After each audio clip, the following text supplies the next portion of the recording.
Hello everyone, welcome back to my channel Sumana Sanvi world. তো আজ আমরা যাচ্ছি জগপুর মনসা মায়ের মন্দির।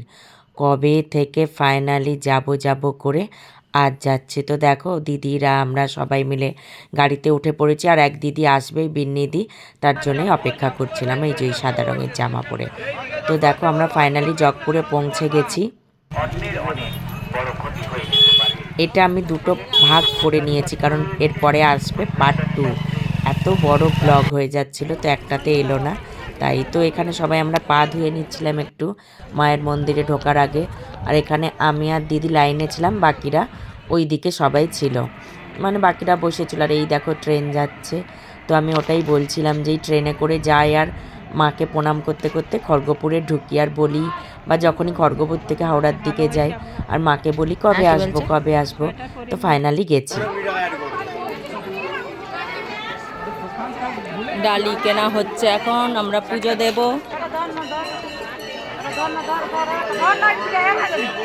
তো দেখো এখানে বেশ বড় ধরনের, মানে যেমন পুজোর সব কিছু পাওয়া যায়, ছোটোখাটো একটা মেলাও বলতে পারো, অনেক কিছু জিনিসও পাওয়া যায়। তো ফাইনালি আমরা আবার লাইনেই ছিলাম, বেশিক্ষণ লাইন দিতে হয়নি, যেহেতু ওখানে নিজেদেরই পুজো করতে হয়, তো খুবই তাড়াতাড়ি সব কিছু হয়ে যায়। লাইনটা অনেকটাই বড় ছিল, তো জাস্ট হয়ে গেল। তো এখানে আবার একবার করে সবাই পা ধুয়ে নিলাম, আর মন্দিরের ভেতরে দেখো আমরা সবাই চলে এসেছি।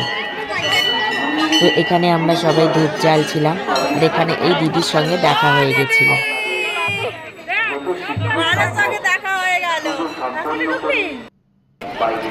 তো দেখো এখানে সবাই পুজো দেবো, আর এখানে ধূপ জ্বালা হচ্ছে। এই যে আমাদের মা মনসা, দেখো কত ভিড় এখানে।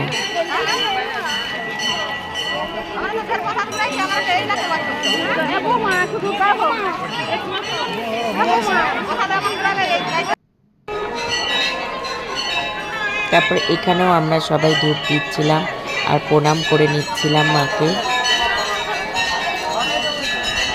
এই দেখো মায়ের কত মূর্তি, কত জয় মা মনসা।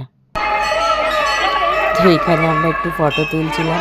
তো দেখো এখানে আর বিন্নিদি ওইভাবে চুপড়ি নিয়ে দেখাচ্ছিল। তো এই ফটোটা তুলছিল আমার মেয়ে। তো ফটো তুলতে তুলতে একটু ভিডিও ক্লিপসও নিয়েছে। তারপরে আমরা সবাই মিলে নিয়ে নিলাম সেলফি। তো আমাদের আবার পার্ট 2 আসছে মনসা মায়ের মন্দিরে।